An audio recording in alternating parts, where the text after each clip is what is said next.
Welcome into my dog's favorite podcast, the Dynasty Dogs. With me tonight is not Rich, unfortunately, but I would normally say we have big shoes to fill, but tonight we're pulling out the couch. We have Couch Scouts on Matt Cooper. How are you tonight?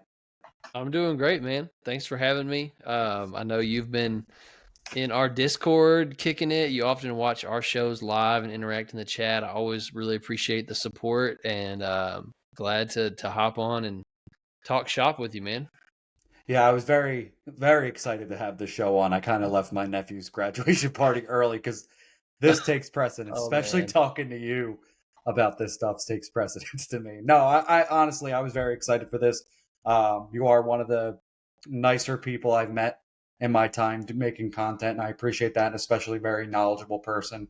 So I Thanks, really man. appreciate you taking the time to come on with me. So let's start with the easy questions, I guess. Tell us a little bit how Couch Scouts came to be, how you got into Dynasty a bit, and everything you got going on. Yeah, for sure. So, I mean, I've been playing redraft since like middle school and I'm in my 30s. So, I've been playing fantasy football for a long time. And it's probably been about 6 years ago now that I got into my first Dynasty League. One of my buddies from college started a group text with a whole bunch of us from my old Bible study in college and was like, hey, have y'all heard of Dynasty? We should do a Dynasty League as a way of staying in touch. I was like, sure, I'll give it a try. And just, man, was immediately hooked. I love football. I've always loved Mhm. football. I've always loved fantasy football. I remember the Beast Quake. I won a fantasy league on the Beast Quake, man. I was like, it was one of those like Yahoo gave me like a I kind of 2% remember chance it to win vaguely. going into the night, and it was a championship match. And I had Russell Wilson and Marshawn Lynch going that night, Wow. and uh, yeah, just absolutely. Um, what those kind of moments, they just hook you on the thing, you know? And because I wouldn't have cared about that game that much otherwise, but I'm like jumping up and down in my living room watching the Beast Quake. And then I got into Dynasty, and there was just so many more layers to it. You know, there's so much more trading that's going on because you've got the contender and the rebuild. Whereas redraft, like, why do you have any reason to trade it with anybody? Because you're all trying to go for the same goal. So Dynasty added a trading element and a scouting element to scout these rookies, and that, like, man, if you really put in the homework and knew what you were doing, you could get ahead and you could build that real dynasty and you could win multiple years in a row. And I think I won the league the first 3 years doing it in that first home league, Do you have which a was a trophy good for feeling. that you rub in? Uh, yeah. So, um, I got really into Dynasty. Before you knew it, this happens to most Dynasty players. I feel like you're in multiple leagues Hmm. and you're kind of addicted. And then I this was probably 2.5, almost 3 years ago now. I'd always thought about making a YouTube channel. I'd always thought about creating content. I loved watching film. I felt like I knew what I was looking at and that it was leading to success in my rookie drafts. And I loved following guys like Brett Coleman, Christopher Harris, some of those big names. Like, I watched their content and watched them break down film and learn from them. And I always kind of thought, man, that'd be fun to do that. But I don't know video editing. I don't know graphic design. I don't know any of that stuff. And my second daughter was born, and I had a month at home for paternity leave. And That's I was awesome. like, you know what? I'm sitting at home for a month. I'm just going to teach myself. So I'm like on YouTube videos, watching tutorials on video editing and how to make a thumbnail and all this stuff. And so I started my YouTube channel. At the time, it was Devi to Dynasty Film Room. And really, just a few months ago, we rebranded to Couch Scouts. So I got a couple buddies involved with it with me. It started out with just film breakdowns on YouTube, but we started the podcast. When we rebranded to Couch Scouts, we also launched the Discord. We wanted it to feel more like a community that people could join instead of just um, content that they could come and consume on YouTube. And so it's been fun really getting to know a bunch of our listeners and networking with people in there. And we finally launched our first product. So we just launched a rookie guide in the last few weeks, really. I mean, we have been busting our butts for months working on it, but we We released that the week of the draft, and that has been really fun. I mean, we were so proud, felt really accomplished. It's like a 70+ page PDF breaking down 60+ fantasy relevant rookies, trait by trait, route running, physicality, yards after the catch, like the whole thing with our rankings, our film grades. It was a huge undertaking. And this is a long answer to your question, but it's just fun. Like it feels, I was not expecting to sell 10 of those things, and we've sold almost 40 now, Wow. which has just blown Wow. away my expectations. So I'm really proud of the product that we put out there and the hours of film study that went into it. I think it really can help people dominate their rookie drafts. So definitely, if you're listening, check that out. It's just $10. I'll have Mike put the link in the description. It's just a quick Google form where you can put in your Venmo or your PayPal, and once we get $10 from you, we'll send you the PDF. And yeah, man, Couch Scouts, it's been a lot of fun.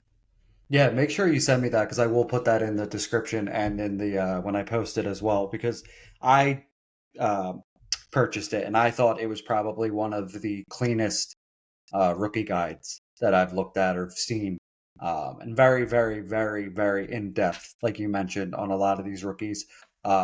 So I really enjoyed it, and I think a lot of people will. And I've been in a couple rookie drafts already, and I've kind of just like I have my own opinions in mind, but sometimes I just like to see what other people are thinking at the same point.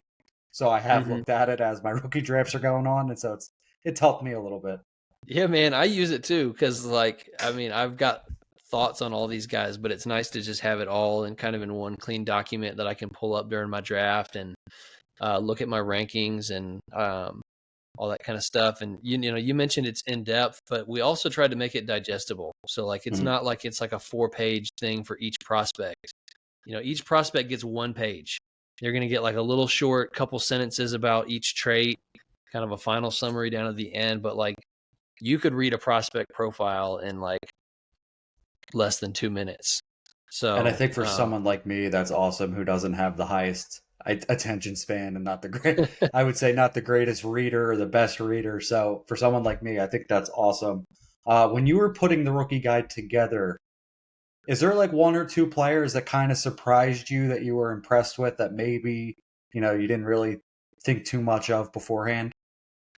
yeah, for sure. I was Jermaine Burton is somebody that, like, as a Devi guy, his name has been floated around for years. He was a pretty highly touted prospect, but he really has never done much in college. Like, he's never had a monster season. Even when he was paired with Bryce Young, like, he transferred from Georgia, which was a low volume passing offense, to Alabama with Bryce Young as his quarterback.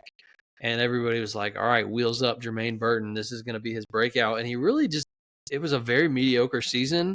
So I think the Devi community all kind of left him for dead, myself included. And when I started hearing buzz about Jermaine Burton during this draft cycle, I was like, really? Like, I don't know if I buy that.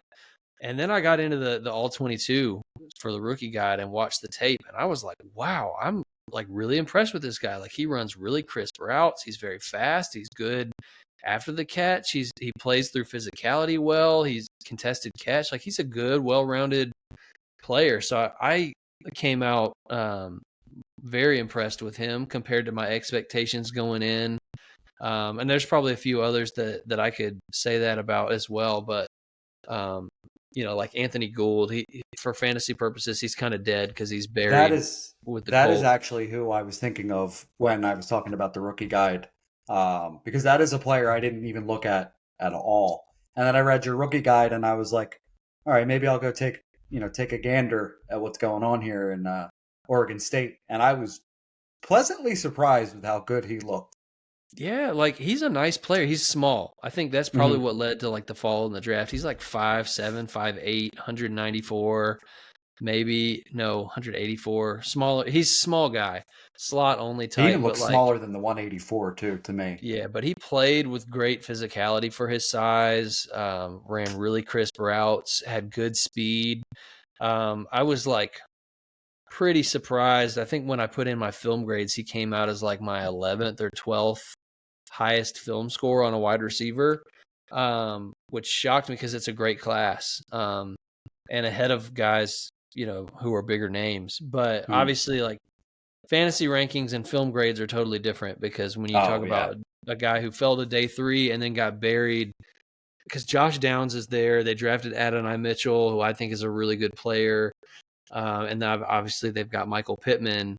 So I really don't see a path for Gould, and he's kind of off my board now for fantasy. But he was one that definitely, as I was getting in the film for the rookie guide, I was like, wow, this guy's kind of nice. Yeah, I was actually floored with how surprised I was, because I didn't expect anything, because it wasn't a name I had really even seen much of on Twitter. Like, even like the lower value guys were getting a little bit of buzz on Twitter every now and again, especially towards like as we got closer to the draft. Um, I guess now we could just segue into the draft conversation. What did you think of the draft overall? Um, draft is always fun for content creators, because it's like, man, we've been studying these people for months, and we finally get to see where they get drafted and how highly they get drafted. So it was a good time watching it. There were definitely some surprises. I remember I was driving home from work. I was in the voice chat on our Couch Scouts Discord, and there were some guys in there hanging out, reacting to the draft. But I was in my car. I was driving home, so I didn't actually have the TV in front of me. And all of a sudden, everybody just starts going, "Whoa, whoa, whoa!" Like, I was like, what happened?" And it was the Michael Penix Hmm. to the I felt that's Falcons where you're at going. 8. So, yeah, there were some surprises, some guys that fell further than I thought they might, some guys that got drafted way higher than I thought they might, and then my Panthers traded up for Xavier Legette, and the people who were in the Discord may have heard me say a bad word, so That I doesn't wasn't happen I too often, I wasn't too believe. thrilled with that Yeah. pick, but it um, is what it is. we were live with Toilets and Titles for the first round of the draft, and I forget, somebody was like a couple seconds ahead of everybody else. I think they were watching it on ESPN, and the rest of us had it on NFL Network, or vice Y'all made the versa. right decision. Yeah. I'm a big NFL Network guy. I always have. I've always enjoyed like their product in general for whatever reason. Um, but Well, it but was they're more about avoiding ESPN than about true, pro NFL true. Network. But Yeah, they. I don't know what it is. They've really fallen off as a brand itself. ESPN has, but um, I remember him going, like you were saying, "Whoa, like what? I can't believe." And I was like, "What?" Like, well, I'm standing and I'm looking you in the face. Your face is like getting super excited. Like, you need to tell me what's happening. And then I saw Michael Penix. I was like, I can't believe that happened. That, like, I love Michael Penix. He was my QB4 of the class. And before Atlanta drafted or before Atlanta signed Kirk Cousins, I kept telling myself, like, that would be a great landing spot for him. you were And thinking round 2. yeah, exactly. Or even late first, like maybe Atlanta moves back, grabs some draft capital from that from the eighth pick, and takes them later on in the first round. And lo and behold, he ends up being the eighth overall pick. And all these rumors are coming out that Seattle tried to move up and grab him. Uh, Oakland tried to move up and grab him. Now, like, I don't know if I buy that, because I feel like that's Atlanta almost trying to save face a little bit. Like, do you think that has anything to do with it? I don't know. I saw a funny. I mean, this was said tongue in cheek. And I forget. I would quote the Twitter account if I remember who said it, but um, he said he felt like the Falcons and the Broncos, who were both Deion Sanders played for both of those teams, and he said, I feel like they reached on quarterbacks just so they could have a good reason to ignore his call next year about Shador. that's that's actually probably accurate, because Dion's been making a lot of waves lately. Yeah, and Caused then a lot of he issues. also another tweet that I saw I thought was funny, that it was like a GIF of the Falcons. It was a GIF of like somebody like punching a wall, and it said the Atlanta Falcons GM when he found out it's not a super flex league. They listen. If the NFL ever turns it into a super flex league, the Falcons have us all beat. To be honest with you, but I could not believe that pick. I don't understand. Like, I get wanting him. If you took him at the eighth pick and you didn't have Kirk Cousins, okay, it's probably a reach. But you just paid Kirk Cousins like what, 120 million, I believe, or 40 million.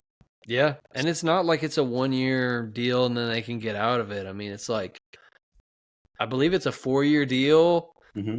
and it feels like 2 years at the minimum, and then even still, there'd be a big cap hit for getting rid of him after 2 years, even. So, yeah, it's kind of a baffling. Like, why would you spend a top 8 pick on a quarterback that's probably not going to see the field for 2 or 3 years? But especially when And he's he'll be, already like as old as he is as a rookie, yeah, like it's Jordan exactly what Love I was going to sat say. for I don't know how many years Jordan Love sat for behind Aaron Rodgers, and somehow he's still only 24 years old, like, or Right. 25 maybe. He's like barely older than Penix, even after waiting all those years. It's actually funny you mentioned that. I didn't realize until the draft was over that Bo Nix and Zach Wilson are actually the same age, and now they're on the same team. Were you surprised by that pick at all? Yeah, I mean, I think everybody was like, Mm-hmm. I don't. Maybe some people weren't. I, but The only most people reason that I I wasn't know, surprised, because like they had been alluding to Bo Nix being in Denver for like a couple months at this point. I just didn't see it being that early, but I yeah, felt like yeah, he was a Denver Bronco no matter what. yeah. A lot of people had been, making those connections that he might be a good fit with the Broncos, but at 12th, like, I Mm-hmm. just don't think anybody had him graded that high as a talent. And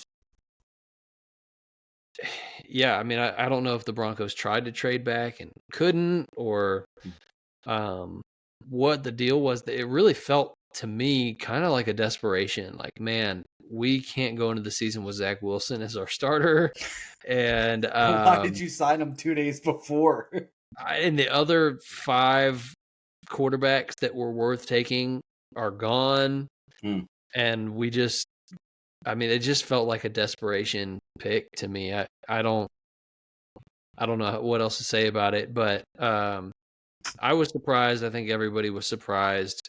The conversation going into the draft was like, all right, these top 4 guys are going to go, and then maybe Nix or Penix slides in at the back of the first. We'll see.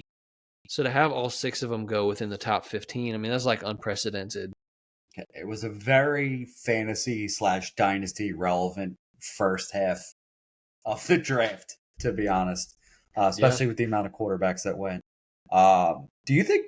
I mean, this is kind of off topic, but you think Sean Payton's kind of like coaching for his job at this point? Um, I don't know. Everything that went down with Russell Wilson was really weird. Mm, Because Russell Wilson wasn't playing that bad. And then it's just the optics of the whole thing. Like Sean Payton sitting him down and saying, "Hey, we're going to bench you so that we don't have to pay your contract guarantees or whatever." Like all that stuff was so shady. And you see like Sean Payton screaming in his face on the sidelines after like what I thought was his fault. Like there were a couple bad play calls down there, and I agree. I thought it was on Sean Payton. And so there was some weird moments, and um, he's probably one of the least likable people between Bounty Gate and the whole thing. Like I don't know anybody that actually likes Sean Payton. Maybe Hmm. Saints fans that are just, hey, he gave us a Super Bowl, but I think most people in the NFL like really don't like that dude very much, or at least NFL fans. I don't know how like decision makers and personnel and all that, but um, yeah, He's to me it feels like with Hall of Fame Drew Brees for most of his career, like he should have gotten more out of him, and now it's starting to feel like, what is he washed up and he was good mhm. once, or was he never good and he was just riding Drew Brees' coattails? Um, But some of the personality stuff, like I just really, it rubbed me the wrong way, the way he treated Russell Wilson. And um, you never want to like pull for failure, but I Right. kind of do with Sean Payton. So He's a hate to face. It's what it seems like to me. yeah, I one of don't my know what one of he. my buddies said he's got the most punchable face in the NFL, and He I can't might. exactly disagree with him. He seems just to have a very high opinion of himself that's not super warranted. Kind of like what you said. Like, you have one Super Bowl, but you had one of the best quarterbacks like of this generation at the helm, and you had a solid defense. And a lot of those plays that Drew Brees made were off platform and not really by the book. So I don't really give Sean Payton that much credit for it, to be honest with you. But For what? So I sure. meant, what's that? No, I said for sure, for sure. I heard you mention you weren't super thrilled about the Xavier Legette draft pick. I think that was a question for a lot of people had, especially in the dynasty community. Um, I was surprised they moved up to get him because it didn't seem like they really had to do that to get him into the first round. What is your overall thought process on that, or your thoughts on that, and has it changed since the draft? Um, I how do I say this? Because I don't. I mean, everybody has their misses, and this is one Mhm. that, as a Panthers fan, I hope that I'm wrong about because we just spent a first round pick on the guy. He seems likable. He seems like a good dude. He's the I most love southern person I've I ever love met. that thick Southern Yeah. drawl. I mean, everybody right now is buzzing about Keon Coleman and his funny interviews, but like, I actually really think Xavier Legette is hilarious too, and a really Mhm. likable dude. And every interview that I've seen has made me want to pull for him. Um, but like I said, I studied 60 plus prospects, went into the all 22 coaches tape, watched every snap for minimum 4 games, more if I could find more for all of these guys. And he was one of my lowest graded wide receivers in the class. I don't, I mean, for how much hype he got. I mean, Right. definitely for context, like Lad McConkey, who was on the board, who we could have taken. I think I had like a 79 point something film grade for Lad McConkey, and Legette's was all the way down at like 63. So, I mean, that's a huge gap. Mhm. Um, and there were other guys too, like Adonai was up there, in a similar range with Lad in terms of how I viewed him on film, and other guys as well. So with people that were on the board, and there were all the rumors linking us to him ahead of the draft, and I was like, I really don't think he's a first round talent. He didn't produce till his 5th year. His route running, I think, is pretty bad. His release against press coverage is pretty bad. Um, he's mostly just a size, speed, contested catch guy at this point, and that profile just historically has really been bust, bust, Mhm. bust. I mean, even for the Panthers, Terrace Marshall Jr., they spent an early second round pick on size, speed guy. Not a lot of route running. You could say the same thing about Jonathan Mingo last year, early second round pick, size, speed guy, not a lot of route running, not a lot of college production. And then you go across the league to other places. I mean, Traylon Burks, Quentin Johnston, Denzel Mims. Like, you could run down the list. N'Keal Harry, Hakeem Butler, like all these guys that are just the size, speed, and everybody gets infatuated with it. But all the film guys say he can't run routes. They usually don't pan out in the NFL, and they usually don't pan out for fantasy. And that's kind of how I view Legette is in that realm. And he's an older prospect too. So people are like, oh, well, he can develop. First of all, as much as everybody says, oh, you can't teach athleticism, but you can teach route running. How many guys have you seen come into the league that were terrible route runners that become good at it? It And doesn't that doesn't happen happen. almost ever. So I people almost throw out compare it. that, like, the upside and if he can develop, and it's mostly just wish casting. It just doesn't Yeah. happen. So that's one thing. But then number two, like, when you're 24 years old or 23, I don't know exactly his age. Like, that's not old, but for a rookie, like, he probably is who he is at that point. It's not like he's like one of these 20-year-olds coming in, or Mhm. 21, that is an early declare and still very much a work in progress. Like, no, he probably just is what he is. And He- what he is, I don't think is worth a first round pick. No, And I so, kind of agree with you on the first round pick status. I think they could have waited till like the 33rd pick to take him and not have to worry about it, not have to give up. Like, it gave up, what, a fifth round pick, I think it Yeah, was, to that move. part doesn't bother me. I mean, they gave up a Yeah. 5th round pick. They believe in the guy. Now you've got the 5th-year option if you want it. Mhm. Um, He'll be the 28 at that hilarious point. part to me is that the team that was trading down, Buffalo, they were looking for a wide receiver, and they just knew we were going to take the wrong one. So they were like, yeah, sure, I'll let you, I'll take the free 5th. Like, you're going to It's take the weird, wrong though. guy anyway. It was weird, but real quick on that, Buffalo moved back with Kansas City too to let them Hmm. take Xavier Worthy, and I was Yeah. thinking to myself, like, that's a little surprising. That's a team you historically have trouble beating, and you're giving them another weapon. So something was weird about that too to me. Yeah, that Uh, was pretty surprising. And I love Worthy. I don't think Worthy is Same. like the archetype of player that Buffalo was looking for. They Hmm. wanted that big bodied type of guy. And I really think NFL teams get in trouble chasing that type because I'm not super excited about Keon Coleman either. I think Lad McConkey would have been a much better pick for both the Panthers and the Bills. But again, like the Panthers have Deontay Johnson and Adam Thielen in the slot.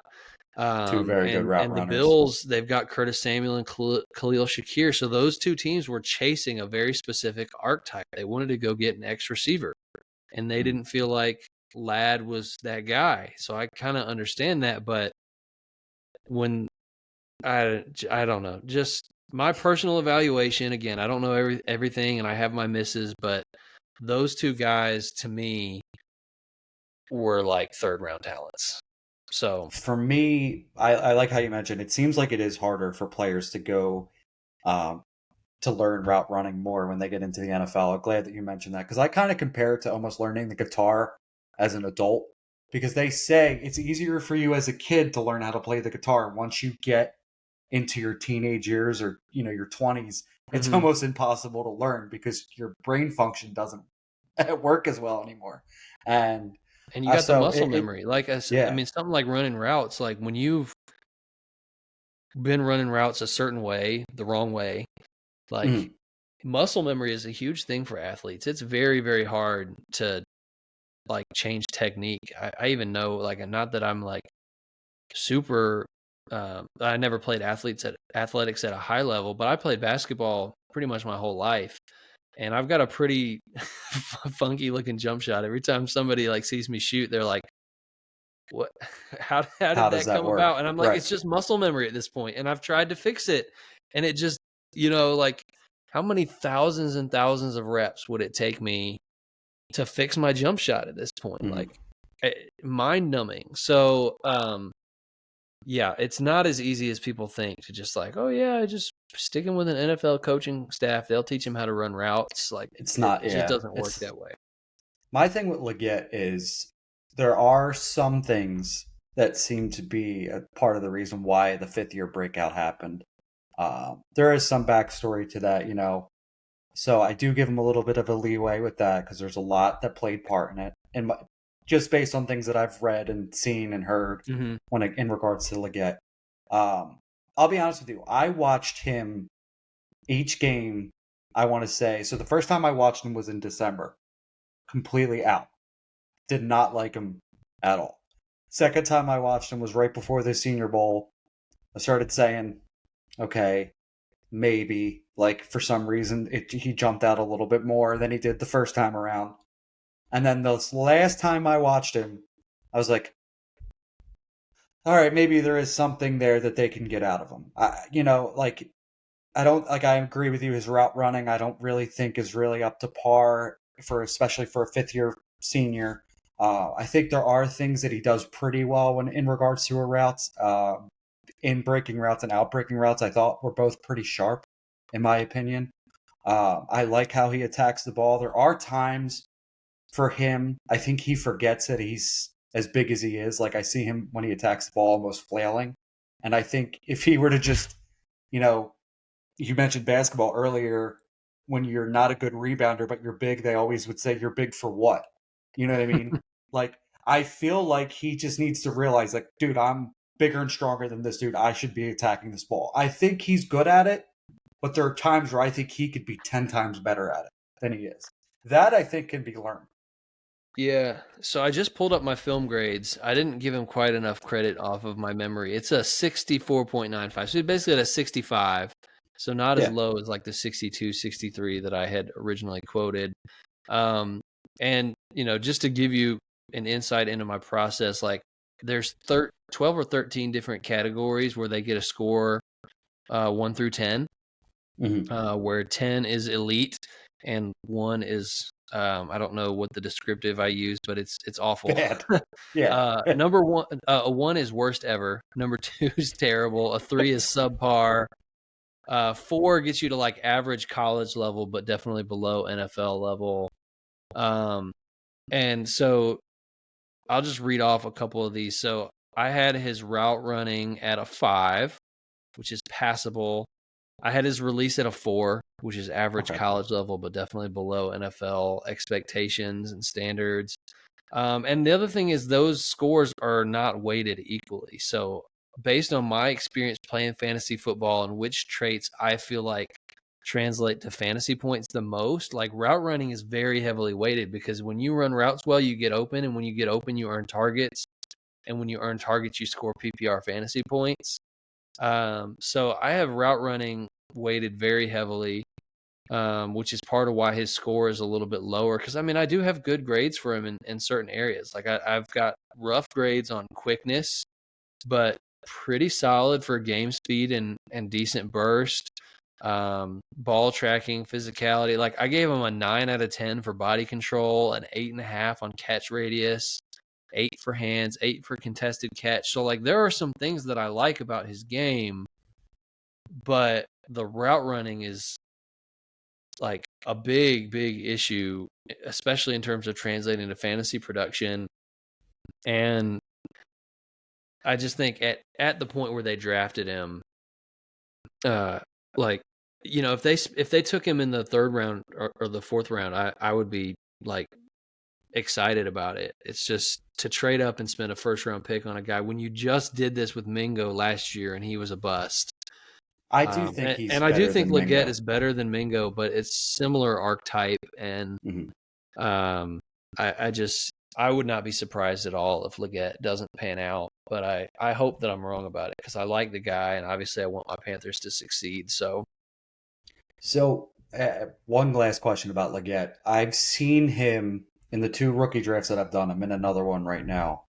And I believe in the mock draft I did last night with 12 titles, he's fallen into the mid-second range around that 2.6 to 2.8 area. Is that mhm. somewhere you would take a gamble on him?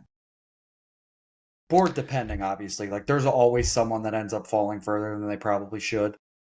But what do you Probably think about not. that? So if you pull up the Couch Scouts rookie guide, we've Hmm. got rankings on there pre-draft and post-draft.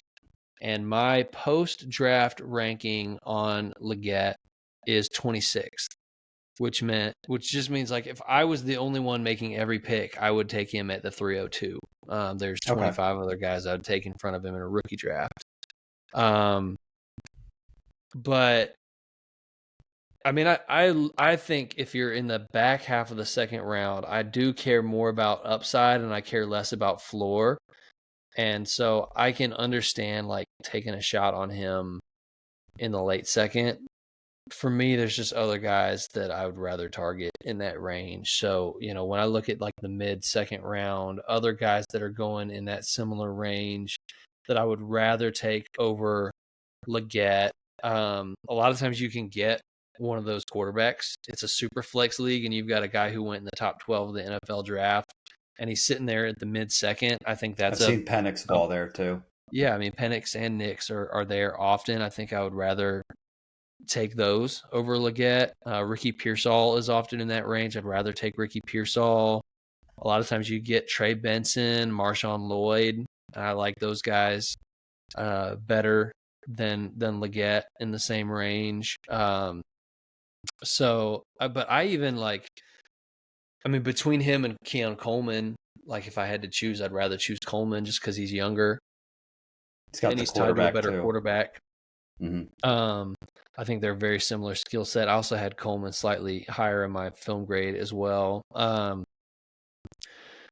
Jatavian Sanders and Ben Sinnott. in a tight end premium league. Now, maybe not Sanders. I mean, that's because of the day 3 pick. But like, if it's a tight end premium league, I'm probably taking Ben Sinnott ahead of Xavier Legette. So yeah, I don't have any shares yet, just because he hasn't fallen to the early third in any of my leagues. But that's about where I'd feel comfortable taking Legette personally, which I know is So like way I below consensus. no, and yeah, so I took him at the 2-6 in the most recent one that I just had finished.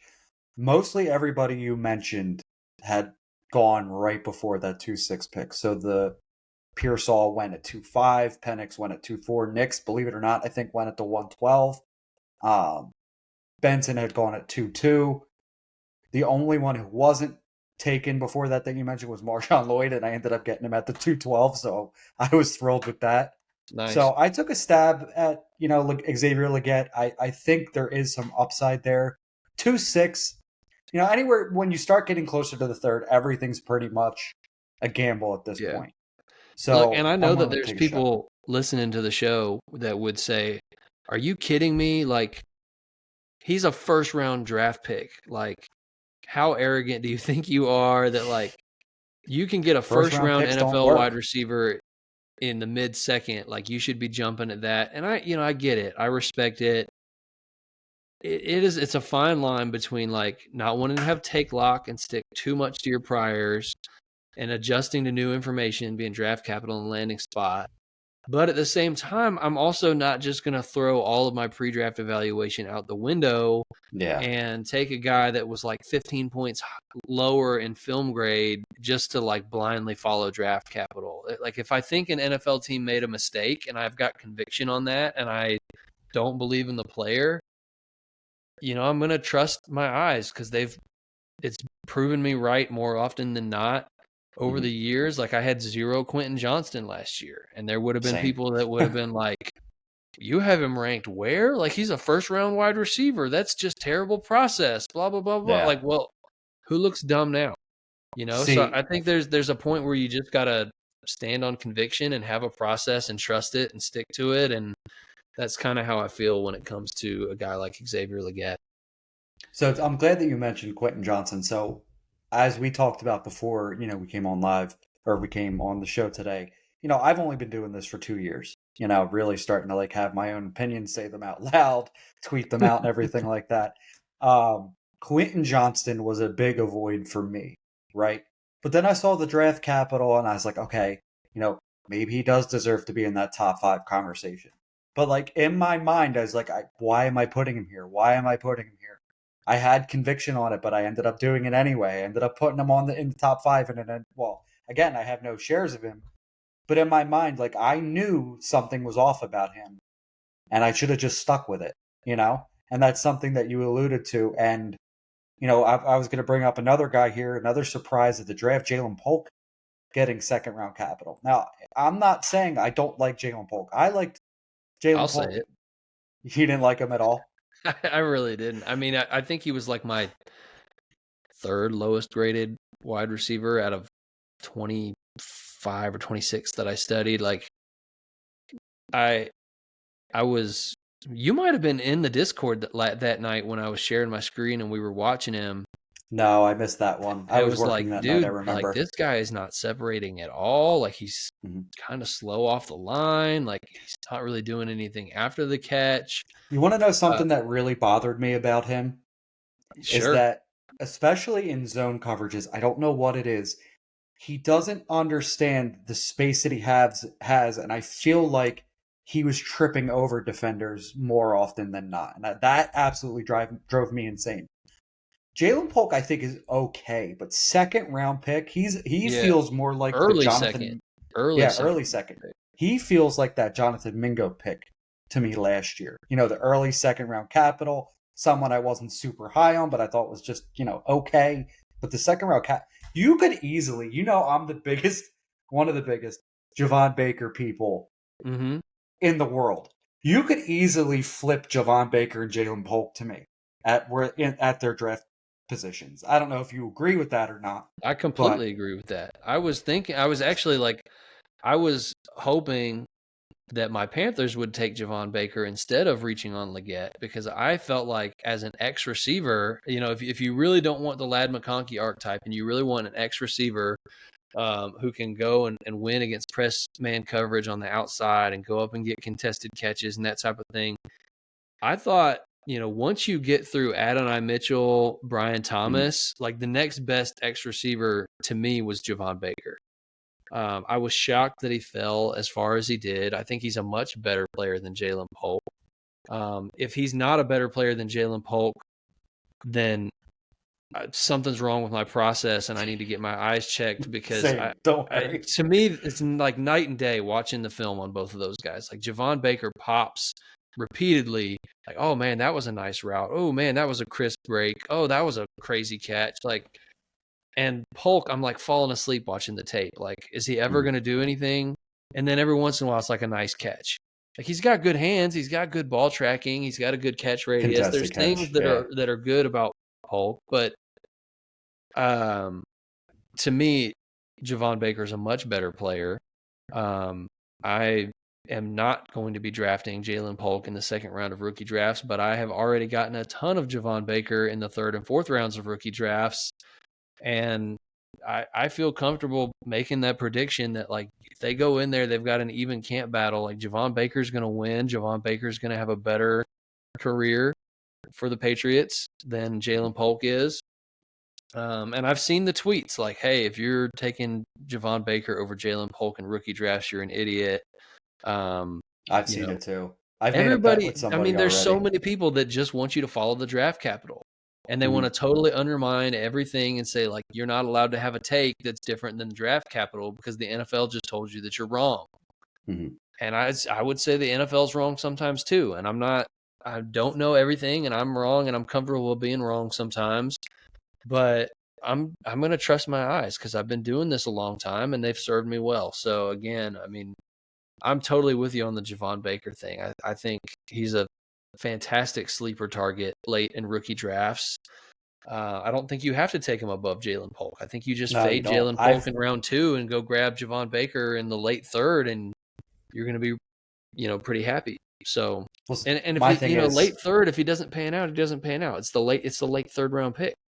Right. So I've ended up with more early third round picks. Like, believe it or not, I've had like late seconds and early thirds.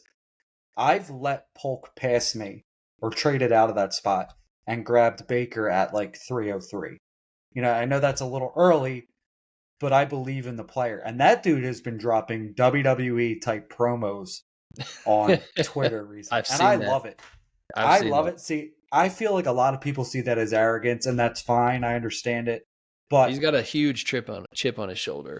Yeah, see, and I love that in a wide receiver. I love a wide receiver that thinks the ball is theirs no matter what. You know what I mean? I want that. My favorite growing up was T.O. and those guys. So that's the kind of mentality I want in a wide receiver. Like, I have 2 great wide receivers here in Philadelphia, Devontae Smith and A.J. Brown. You can't tell them that ball ain't theirs.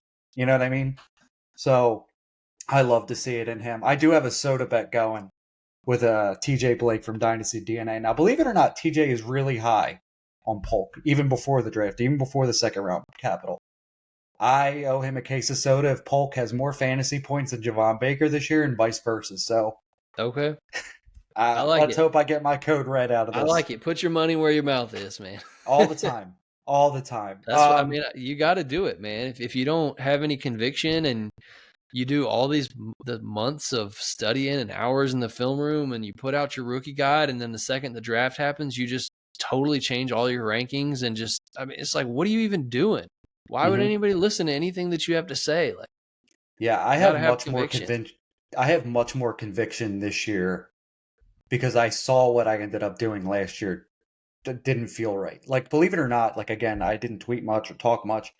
But I liked Puka Nacua, not as a top 5 guy, not even as a top 8 guy around 10, 11. I thought he was solid. Now, did I see what he did last year coming? By all means, absolutely not. But I just thought he'd be a solid player. And I wish I was a little bit more convicted about that, Yeah. I wasn't on Puka at all. I mean, he was barely on my radar. I had a bunch of shares of him. I don't think I have any, which is Mhm. rough. So like I said, I'm not right 100% of the time. But you know who I was grabbing in the third round of every rookie draft? Tank Dell. Yeah, And that that's guy a great has, move. by far exceeded that value. Before his injury, he was a top 13 wide receiver in PPR. So, um, you know, you're not going to be right 100% of the time, but hopefully you're right more than you're wrong. And, last year I had Stroud at QB1, faded Quentin Same. Johnston, took Tank Dell in the third round everywhere. Anytime I had an early second, I was pretty much scooping up HN. So I got a lot of things right, and so I still think watching film can give you an edge, and I believe in my process. So Yeah, right now I was a little bit lower on A Chain and I was higher on Tank Bigsby, and that does not feel good right now, to be honest with you. I still think there is like a sliver of hope for Tank. I think the Jaguars believe in him a little bit, but I don't know, man. I thought he was a pretty decent player. I don't know what you thought I about Tank. liked Tank Bigsby. I didn't like him more than HM, but I did like him. And I did draft quite a few Tank Dells, or not Tank Tank Bigsby. Yeah, it's easy to do. Um, he was another guy that I was grabbing up in the third round. If I had multiple third round picks, I would say Tank Dell was a higher priority target for me. But I got a decent amount of Bigsby too. Um, he had fumble problems early last year. I think Which they was had a weird. role and vision for him. They wanted him to be more the bruiser to complement ETN, who was more the in space guy. And I think they came into the year wanting that to be his role and wanting to give him goal line touches. And then he fumbled one on the goal line early and they yanked him. And that was that on his rookie year. And, hopefully they give him another chance Yeah. because it really felt like, you know, they they liked him and had a role in mind for him. And then they just totally threw it out the window after a couple early fumbles. Yeah, believe it or not, like I didn't notice many of the fumbles for him. Like we're going back in time here a little bit, but I don't think remember the fumbles much for him on film anyway. Well, it wasn't an issue that I saw on college tape, but it definitely was an issue early Oh, in in his the NFL, career. yeah, big time. Any last things you want to say about the NFL draft before we get to our risers and fallers for the segment No, tonight? I think we can go for it, man. All right, so you want to go with your first? I'll let you pick. Would you rather go negative first or positive first? I feel like I've been saying lots of negative things. I want to say some nice things, so let's do the positives, man. All right, you could go first with your first riser.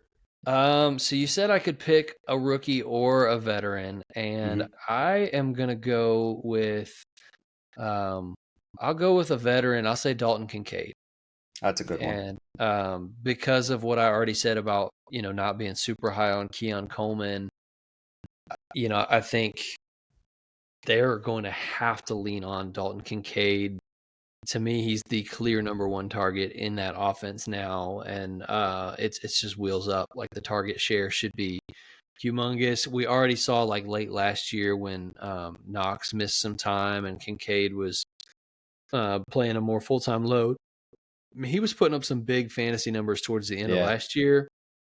And so he's already kind of shown flashes of what he could be as a fantasy asset. And I think it's wheels up.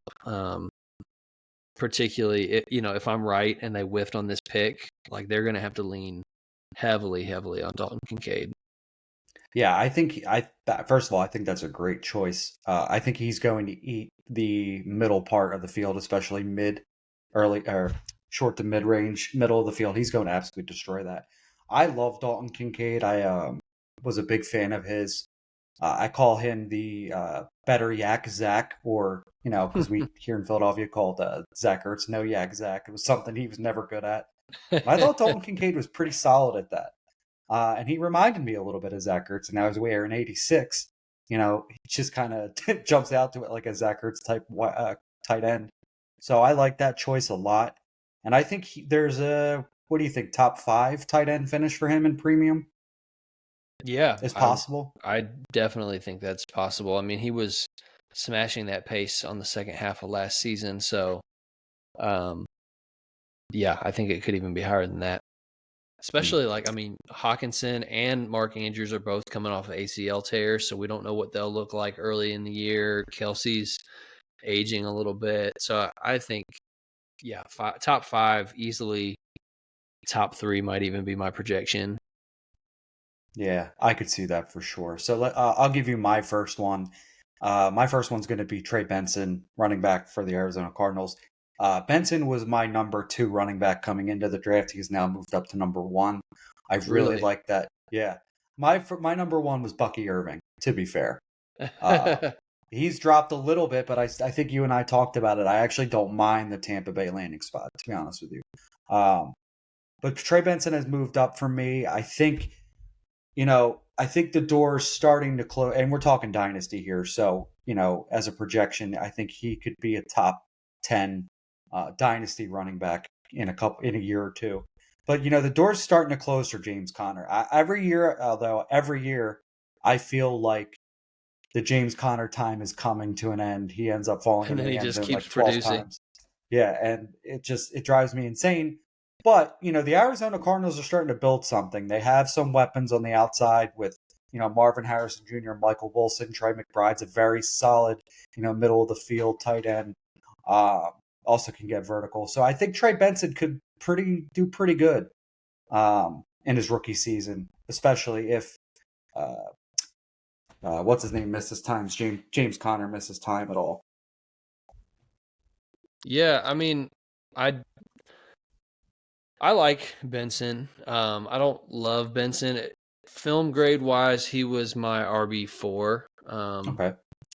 coming into the draft, and I definitely think he got the second best landing spot. He was the second one drafted. So to me, he's clearly my RB2 coming out of the draft because there wasn't this huge gap. I mean, I had Brooks as my RB1, and I'm actually going to talk about him in a minute as my riser. I felt that was coming.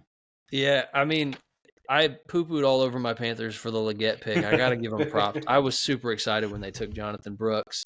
So was I, to But be honest. But to continue the Benson conversation, I want to say, and let me pull it up so I don't misquote again.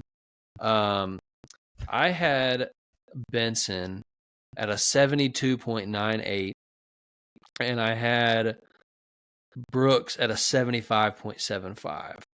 So, 3-point difference, right? about a 3-point difference, which is not insignificant. I had Brooks graded as a fantasy starter, and Benson kind of was a flex option based on those scores. So it's not totally insignificant, but it's not a massive. I mean, we're not talking about like a Ladd versus Leggett type of gap either. And my RB2 was Bucky Irving, so I was with you on that, 74.45, and my RB3 was Marshawn Lloyd, 73.48. So all of them were within just a couple points of each other. And so those 2 through 4 guys shuffled around a little bit. I now have Benson at 2, Lloyd at 3, and Bucky at 4. Yeah, Coming out of the draft. I think this class showed us that it was kind of just pick your poison at running back. The draft capital now makes a little bit of a difference for some of these guys and the landing spots. But the only thing about Brooks that concerns me is the ACL. To be honest with you, I know that we have advances in technology, players are healing faster, but there always seems to be like a year and a half kind of layoff when it comes to the ACL injuries. So that's the only thing that's scaring It me just off. I think he's a depends, very honestly. Like, I mean, if a guy tears like 3 ligaments, like a Javonte Williams, yeah. But if it's a clean, just an ACL, you're more likely to get a Breece Hall bounce back type of a year. Yeah, he did really. He almost changed the landscape of the ACL injury game. So, I mean, Brooks, who knows? The reports are he's going to be ready for training camp in July. The Panthers, I'm sure, did thorough medical stuff and still Oh, felt I can comfortable taking imagine. him in the Yeah. middle of the second round. So, to me, like, he was by far my highest film grade. I thought he just looked. He is the only guy in the draft that to me looked the part of a 3-down bell cow, like electric between the tackles, big playability, great receiving back, good pass protector, contact balance, like the whole package. I loved Jonathan Brooks' tape. And then he's the first running back drafted by basically a full round. He's the only one to go in the first 2 rounds. He's the only one to go to a landing spot where he's the clear bell cow, Oh, because you've 100%. got Yeah. James Conner still there for Trey Benson. Obviously, he's a little older, and you could project Benson could be that next year. But Brooks is that day one. Like, his competition is Chuba Hubbard and Miles Sanders. Like, he is day one the guy. And they drafted him like a mid-second round pick. To me, feels pretty different than an early third in terms of investment from the team. Like, you don't spend a mid-second round pick on a guy that you don't want to come in and be the guy for you. Agreed. Especially at running So back.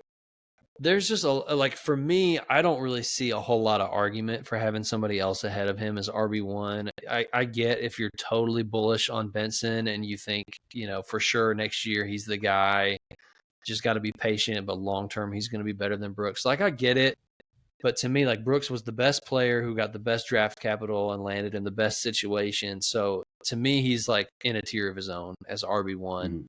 And Benson, here's what I'm going to say about Benson, because I don't dislike the player, but traditionally, and I agree with you that he could be viewed as a top 10 dynasty running back, but I don't know if he will have earned it, because we see all the time these guys like Javonte Williams, Tajay Spears, Cam Akers back in the day, even early career Miles Sanders.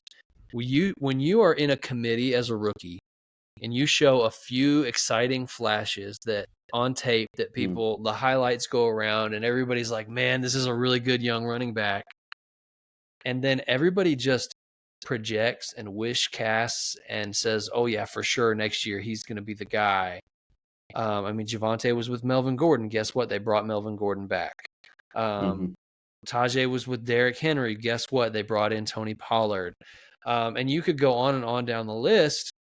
And obviously some of these injuries have been a factor. Cam Akers and why am I blanking? Cam Akers definitely injury was a factor. One of the other guys, Javonte too as well. Javonte, injury was a huge factor with Javonte. So I'm not trying to victory lap injury. Definitely don't hear me say that. But the point that I'm making is that in every single one of those cases, the offseason after their rookie year, you could have traded those guys and they were being valued as a top 10 dynasty running back.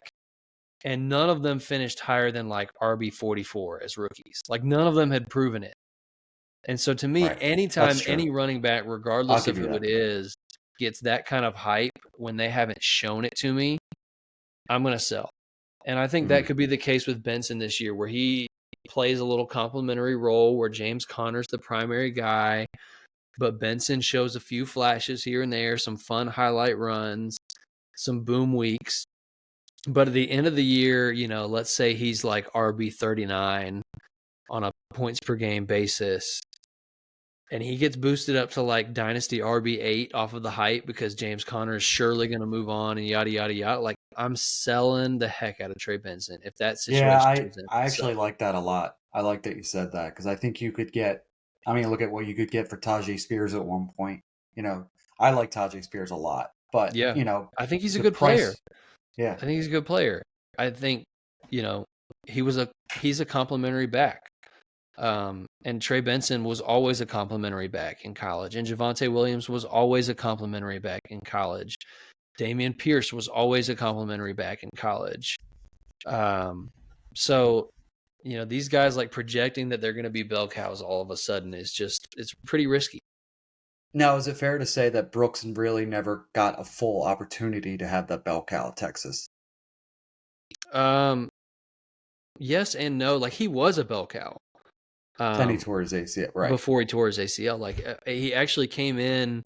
CJ Baxter, who, if you play Devy, he's like one of the top Devy running backs. He's a 5-star. Like, everybody expected him to come in and be the heir apparent to Bijan and take things over this year.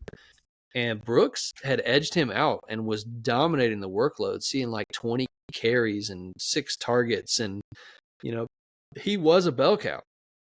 And then he tore his ACL. So, that's actually one of the things I like about Brooks is that, he had to wait his turn behind Bijan and Roshan, but when he got his shot, he took it. And and he showed 3-down ability. No, I could agree with that. He could also say that he has a little bit of less tread on the tire than pretty much everybody else in this class. Um, Especially sitting behind Bijan, you weren't beating him out, last No, year no. by And any Roshan stretch was of the there too. I mean, Roshan got drafted. He's an NFL player, and he was Bijan's He's backup. solid too. So, yeah. I don't know what Chicago's doing with him, if anything. I kind of liked Roshan, not as like he's a good, kind of like what you mentioned, a complementary piece of a running back room. Yeah, for sure. But Well, so so yeah, your my other other risers, riser was gonna be Brooks. So we've talked a lot about Brooks, so I don't need to say a whole lot more on that. yeah. So I will go into mine, and it's kind of I guess a silly, almost one to use because he was a 6th round pick. But we wanted a running back to go to the Los Angeles Chargers. We hoped and prayed it was going to be one of the top guys. Ended up not being any of them, to be honest, until the 6th round when they took Kimani Vidal from Troy. Someone who I've been very high on. I Yeah, watched a you little have. bit of. Yes, I have. Um, I really like Kimani Vidal, especially his like. I don't know, man. Maybe it's just me, but I love the physical running backs. I love the pounders. He reminds me. This is maybe why he reminds me of a little bit of a Jordan Howard esque type running back. 1,000 yards after contact kind of reminds me of a Jordan Howard, and he got the perfect landing spot. Maybe not the best draft capital, but we talked about it earlier. Conviction. Maybe the draft capital isn't great, but the landing spot is. All that dude has to do is stay healthy. Because J.K. Dobbins, unfortunately, very special player, very talented, elusive running back, hasn't really been able to stay healthy. Gus Edwards has a role, a pounder again, but again is someone who's struggled to stay healthy. So I am wheels up in the I would say closer to late third for Kimani Vidal in rookie Yeah, drafts. and that's the thing is that that's not a value. He's not a value anymore because everybody is on him, and I feel like every tweet on my timeline the last 2 days has been Kamani Vidal, Kamani Vidal, Kamani Vidal. So that's kind of the bummer is like the secret's out a little bit, and it's gotten to a point where like for a 6th round pick running back from a small school, like the price is creeping up too high for me. Yeah, if it gets Um, to a certain point, I I don't agree. think you can get him in the late third anymore. I really don't, and not I in saw most him leagues. go. I'll pull that up. But you're right though. His name is starting to ring bells on Twitter, and for the casual Dynasty player, gets a lot of their information from Twitter. Unfortunately, That's and true. you and I do this, and I'm sure your tweets or your content or something has gotten you caught up before. Somebody said, "Hey, I heard you say this, so now I'm going to take this player," because that's backfired on me once or twice already. I don't know if that's happened to you or not. Yeah, sometimes in trade negotiations, they're like, "Dude, I know you don't like this guy. Don't try to sell him to me." Uh, Oh, that happened to me. That recently but happened to me. no, I mean, with Vidal, Anyway. I think there's it really is such a fine line. It's such a dance with the conviction versus the draft capital because like round 4, it's like that's still like early day 3, but like round 6, it's That's like the end. man, that's a lot of teams passed on this dude. And the hit rate for round 6 guys is just atrocious. So I'm a Hmm. little bit less optimistic, I think, on Vidal than you are. I also think like everybody, as much as Gus Edwards is a Jag, and he is, um, he's a Jag that Greg Roman trusts and brought in from Hmm. Baltimore and runs that scheme well. And I think it's going to be tough for a 6th round rookie to come in and beat out a guy like Gus Edwards. Um, I also, we don't know what J.K. Dobbins has left. But if he is healthy, like he is another guy that followed Greg Roman over from Baltimore and knows the scheme and is a talented guy. So the fact that the Chargers didn't bring in someone before the 6th round actually tells me they actually feel pretty good about those two guys. True. Um, I could see that argument so too.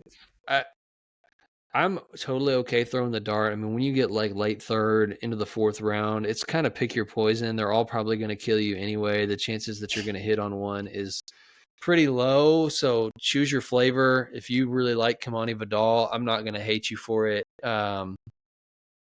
For me, I would throw a dart in the fourth round. I wouldn't throw one sooner. And I don't think I'm going to probably get a lot of shares just because of how much the hype has gotten out of control. Yeah, so the most recent one I did, he went 311, which I mean, Yeah, that's that's not pretty bad. much a fourth at this point. Yeah. I you mentioned it, with Greg Roman and everything, but again, this is a team that's going to ground and pound the ball. I imagine a decent amount, and if we've noticed anything from the Baltimore, tree, they do have a tendency to rotate running backs. So It's true. Vidal could have a little bit of run, and maybe he Mhm. produces. Who knows? I Well, think the and if kid can those two play. guys don't have juice left in the tank, like, Gus Edwards has never had juice and he's getting a little long in the tooth. And then Only on you the meant, goal line he has juice. yeah, I mean, you mentioned all the injuries to Dobbins. Like, I think of Keaton Mitchell last year. Like, he had the juice, and so if they want a speed guy to be part of that rotation, it seems to me like Vidal is probably the best candidate for that, unless Dobbins is healthy. If Right. Dobbins has that explosiveness back, I think he's a better player. But we just don't. That's the unknown. We don't know. Yeah, I think we'll start seeing that when we start hitting the training camp portion of everything. Which, believe it or not, it's crazy. Like I don't think you heard me earlier, but like there's rookie camps starting already. Like the Eagles had theirs today. We're getting close, and it's terrifying. So let's get into your first faller here. Yeah. So I am gonna go with a guy that I wasn't high on before the draft, but now he's like completely off of my board, and that's Braylon Allen. Yeah, I like Um, that. and I think it's more of a faller in ADP than a faller in my own rankings because I already had him down really low. Um, because there were still truthers out there. There were still truthers that were like, and I don't, no disrespect. Like, I know some of the people who were those truthers, and I respect them, and I know that they do their work and they study the tape. There were some people that really liked him that made the argument that, hey, um, it was just the new offensive coordinator during his final year. If you go back and watch the earlier years tape, Braylon Allen looked a lot better. Um, he produced as a 17-year-old in the Big Ten, put up 1,200 yards. Like, there were people saying, "Oh, he's only 20." All the pros, but to me, ignoring the cons, or at least not seeing them the way that I did. I said he's slow. He's not explosive enough to carry a frame that big. Like, Derrick Henry can get away with it because he's a freak, but Braylon Allen is not that kind of athlete. He plays too upright. He doesn't have as much play strength as he should for being, Hmm. as big as he is. The pass protection was some of the worst in the class that I saw from any running back. I didn't really see anybody talking about that, but it's true. Um, so I wasn't surprised when he fell to round 4. My comp all along was Isaiah Spiller, a Devi darling that people loved and continued to love. And he's big and he's slow. And he Doesn't know how to use that had a size. terrible pro day, ran upright, and all the Devi people were shocked when he went round 4. Mm. I wasn't. I said he's a plotter. And then, he's not this round 4 pick that's going to earn his way onto the field and yada, yada, yada. The NFL was wrong about him. No, like, he's irrelevant. He's borderline out of the league. So I expect Braylon Allen to follow the same career path. I'm not even sure he's going to win the job to be Breece Hall's backup. And yeah, to me, like, him not only falling to day 3, but being drafted to a team that has Breece Hall, I wouldn't even take him in the 4th round. So No. that's kind of where I'm at on Braylon Allen. He's a faller. I didn't think it was possible for him to fall for me, but I probably would have taken him in the 3rd or 4th round pre-draft in a mock. I will not take him at any point in any draft now post-draft. So let's see how good your memory is. Do you remember one of our first conversations in Twitter messages? I don't know, man. We've had a lot of them. What Yeah. was it related to Braylon Allen?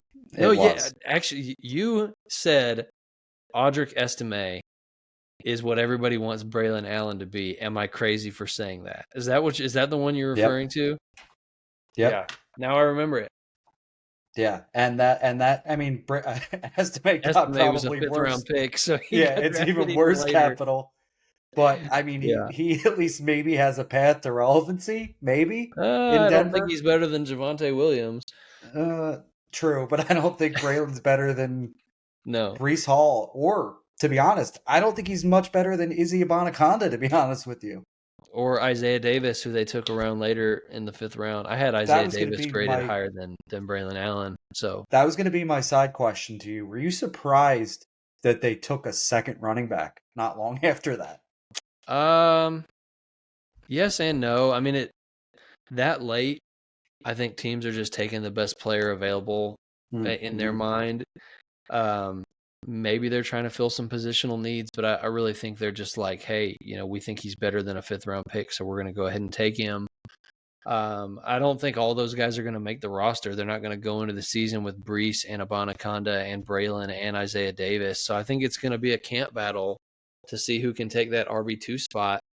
And I mean, it shows that they weren't overly in love with Braylon Allen either. Because, if you think, man, Braylon Allen was a 2nd round talent, we just stole him in the 4th round, I'm so excited to have Braylon Allen, then you wouldn't go back and take Isaiah Davis around later. Agreed. You're like hedging your bets. You're like, I don't know about this guy, but we'll take a shot on him, and then we'll take a shot on this other guy and just see if one of them pans out. Like, that's kind of how I see that. And even though Braylon Allen went in the 4th and Isaiah Davis went in the 5th, I think they're going to have an equal shot with Abanikanda, who went in the 5th last year, say, all right, who's going to win this RB2 role? And at least one of the guys is probably going to end up getting cut. Yeah, to be honest, Izzy showed some flashes in the NFL when he got the chance, towards the end of the season when everything was kind of falling apart for the Jets. He had a few touches in there that impressed me a little bit, but, maybe they decided to go back to the well. To be honest, I prefer Izzy over Braylon, and that might be crazy to say, but they're both going to be the same age in 3 years, which is almost crazy. Yeah, I mean, because Izzy came out young. I don't think it's crazy, but I also don't like Braylon Allen, so I don't. True. I'll give you my first faller, and I think this one's almost like a no shit moment. Is Michael Mayer. Man, I have to give my apologies. I typed a whole article about how I thought Michael Mayer was a decent buy this offseason. Again, a guy who didn't start out great under the Josh McDaniels system. As soon as McDaniels left, started to see a little bit of flashes in the Antonio Pierce system. I think he had 17 catches or something like that in the 5 games, which doesn't seem like much, but it's still more than he was getting with McDaniels. And Michael Mayer was a guy that, again, we're going back to Devy conversation. The Devy community loved. They called him, what was the nickname for him?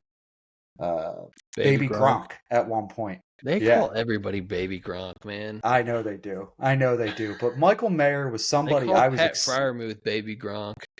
There's other people too. There's a lot of people they've called Baby Gronk. I don't.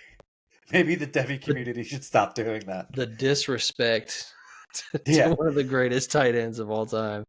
I agree, but I just thought, maybe Antonio Pierce. I was actually hoping they were going to get Justin Fields, and Michael Mayer would have been a pretty decent target for Justin Fields because that's somebody who targets the tight end pretty heavily. And I think Michael Mayer can play, but now they drafted, Brock Bowers with the 13th overall pick. I was like, well, that's over. I Yeah. think he's going to be your inline blocking tight end, while Bowers is your outside, your not your outside, but your slot wide receiver, tight end, Yeah, and when player. they only have one tight end on the field, it's going to be the guy that they took at 13th overall. So, Which um, that one was a shocker to me too that we didn't really talk about because I understand taking best player available, to be honest. The Raiders are not that team that should be taking best player available currently. well, yeah, I don't know. I will say that if and when they get a quarterback, they now have definitely pieces in place for that quarterback. I mean, to have Mhm. Devontae Adams, Jacoby Myers, Michael Mayer, and Brock Bowers, that's some weaponry that they've got. Um, but yeah, Mayer, like you mentioned, was one that the Devy community was crazy about because the college production was really good. I mean, he put up a Mhm. lot of receptions, a lot of receiving yards, a lot of production. He was Notre Dame's number one receiver for basically his whole college career. Um, and there was a point in time when Mayer and Bowers were the tight end one, tight end two, and Bowers wasn't one in Yeah, Devy, I've in seen Devy. that. Yeah. Um, but I will say that when the community actually started digging into the tape last year, they were like, okay, he's slow.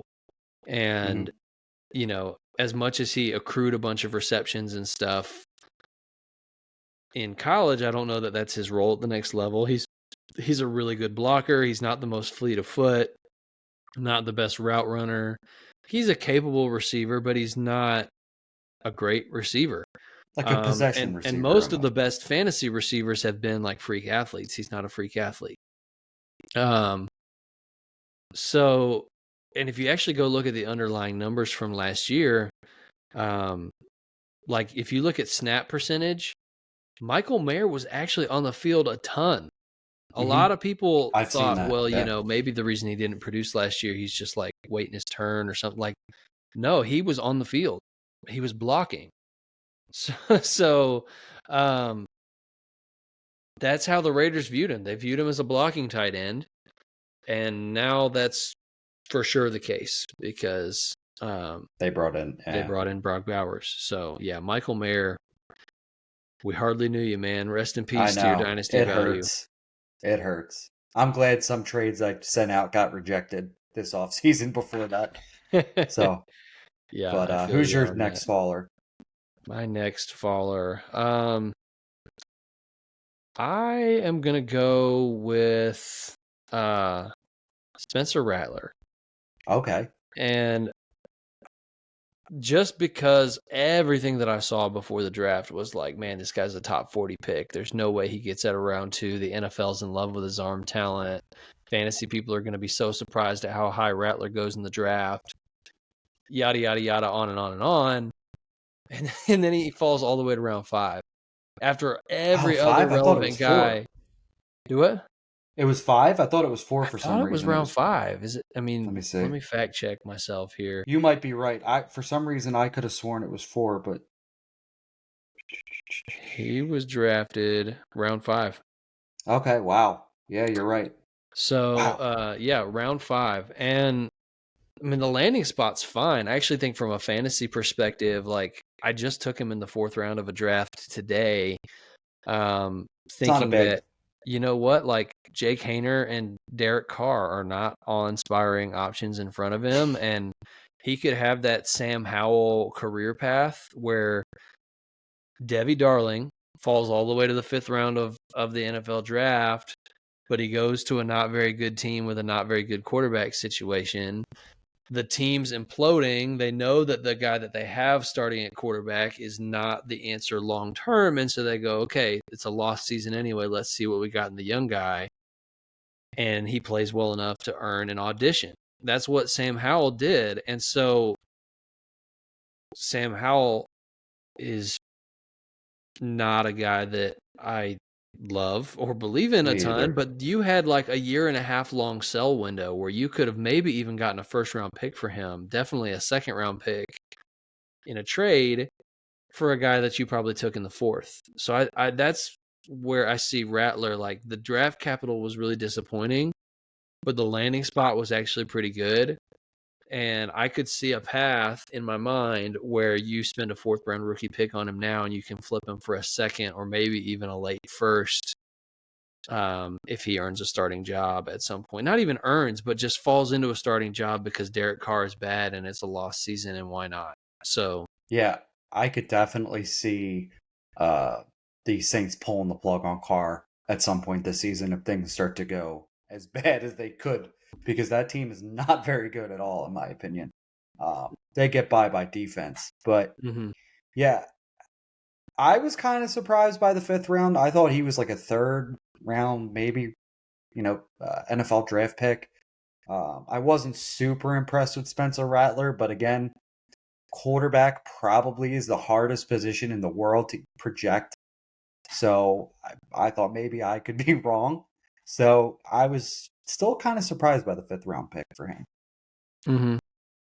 But I'll give you my last faller, and I think this one is kind of like, again, no crap.